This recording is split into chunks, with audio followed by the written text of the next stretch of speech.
വെനസ്വേലയിൽ വൻ ഭൂകമ്പം 7.1 തീവ്രത രേഖപ്പെടുത്തി. പ്രാദേശിക സമയം 6:15 അടുത്താണ് ഭൂകമ്പമുണ്ടായത്. തലസ്ഥാനമായ കാരക്കാസിൽ കെട്ടിടങ്ങൾ തകർന്നിട്ടുണ്ട്. യാരാക്കോ പ്രവിശ്യയിൽ 13.1 കിലോമീറ്റർ താഴ്ചയിലാണ് ഭൂകമ്പത്തിന്റെ പ്രഭവ കേന്ദ്രം. തുടർച്ചയായി 2 ഭൂചലനങ്ങൾ ഉണ്ടായെന്ന റിപ്പോർട്ടുകൾ. പ്യൂട്ടോറിക്കോയ്ക്കും വിർജിൻ ദ്വീപുകൾക്കും സുനാമി ഭീഷണിയുണ്ട്. ജപ്പാനിലും ഭൂകമ്പമുണ്ടായി. 6.9 തീവ്രത. സുനാമി മുന്നറിയിപ്പില്ല. അമേരിക്കയിലെ ന്യൂജേഴ്സിയിൽ നിന്ന് മധു കൊട്ടാരക്കര ഇപ്പോൾ വിശദാംശങ്ങളുമായി ചേരുന്നുണ്ട്. മധു, ഈ ഭൂകമ്പത്തിന്റെ തീവ്രത വലുതാണ്. ഈ നാശനഷ്ടങ്ങൾ സംബന്ധിച്ച വിവരങ്ങളുണ്ടോ Madhu? Good morning. Good morning doctor Unmesh. പ്രവിധ നാശനഷ്ടങ്ങൾ സംബന്ധിച്ചുള്ള റിപ്പോർട്ടുകൾ വന്നുകൊണ്ടിരിക്കുന്നതേ ഉള്ളൂ.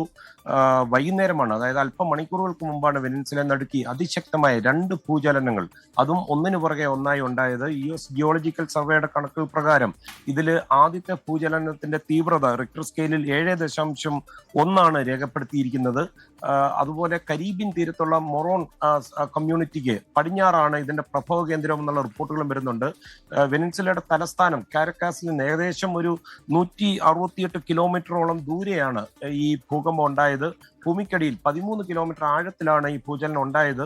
തുടർന്നുണ്ടായ ഭൂചലനങ്ങൾ ഈ കാരക്കാസ് നഗരത്തിൽ വലിയ നാശനഷ്ടങ്ങൾ ഉണ്ടായതായിട്ടുള്ള റിപ്പോർട്ടുകളാണ് ലഭിക്കുന്നത്. അതുപോലെ ഈ ആദ്യ ചലനത്തിന് മിനിറ്റുകൾക്ക് ശേഷം 7.5 തീവ്രതയുള്ള അതിശക്തമായിട്ടുള്ള രണ്ടാമത്തെ ഭൂചലനം ഉണ്ടായതായിട്ടും ഉള്ള റിപ്പോർട്ടുകളുണ്ട്. US സർവേ റിപ്പോർട്ട് പ്രകാരം ഇത് അതിതീവ്രമായ ഒരു ഭൂചലനമായിരുന്നു. പോർട്ടറിക്കോയിലും അതുപോലെ വെർജിൻ ഐലൻഡിലും സുനാമിയുടെ മുന്നറിയിപ്പ് നൽകിയിട്ടുണ്ട്. അതുപോലെ മൊറോണിന് തെക്ക് ആയിട്ട് ഏതാണ്ട് ഒരു 16 കിലോമീറ്റർ മാറി ഭൂമിക്കടിയിൽ ഏതാണ്ട് 10 കിലോമീറ്റർ ആഴത്തിലാണ് ഈ രണ്ടാമത്തെ ഭൂചലനത്തിന്റെ പ്രഭവ കേന്ദ്രം.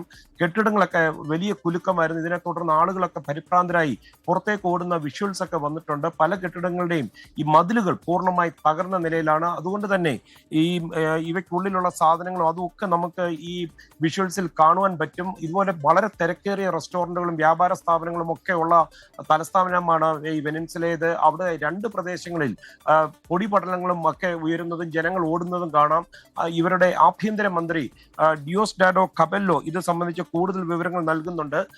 ഈ ഭൂചലനം അത് തീവ്രത കൂടിയതാണെന്നാണ് അദ്ദേഹം പറയുന്നത്. അത് മാത്രമല്ല, അൾട്ടാമിറ മേഖലയിൽ വീടുകളും കെട്ടിടങ്ങളും തകർന്നു വീണ് ഭയാനകമായ സാഹചര്യമാണുള്ളതെന്നാണ് അദ്ദേഹം പറയുന്നത്. അതുകൊണ്ട് തന്നെ തുടർ ചലനങ്ങൾ ഉണ്ടാകാനുള്ള സാധ്യതയെ അദ്ദേഹം വിലയിരുത്തുന്നുണ്ട്. അതുകൊണ്ട് കെട്ടിടങ്ങളിൽ ഒരു കാരണവശാലും തിരികെ പ്രവേശിക്കരുത്, ജനങ്ങൾ പുറത്തു തന്നെ നിൽക്കണമെന്ന് അദ്ദേഹം അഭ്യർത്ഥിച്ചിട്ടുണ്ട്. അതേസമയം അങ്ങ് വടക്കൻ ജപ്പാന്റെ തീരത്തും ശക്തമായ ഭൂചലനം കഴിഞ്ഞ മണിക്കൂറുകളിൽ രേഖപ്പെടുത്തിയിട്ടുണ്ട്. 6.9 തീവ്രതയാണ് രേഖപ്പെടുത്തിയിരിക്കുന്നത്.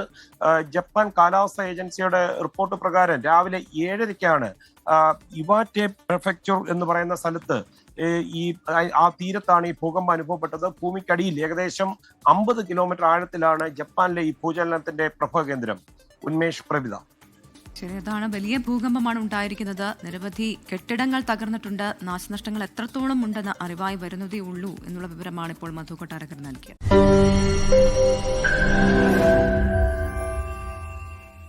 ലോകത്തെവിടെയായാലും ഏത് സമയത്തും 24 വാർത്തകളും ഓഗ്മെന്റഡ് റിയാലിറ്റി പാക്കേജുകളും എക്സ്പ്ലെയിനറുകളും വിശദമായി കാണാൻ ഞങ്ങളുടെ YouTube ചാനൽ നിങ്ങൾക്ക് സബ്സ്ക്രൈബ് ചെയ്യാം.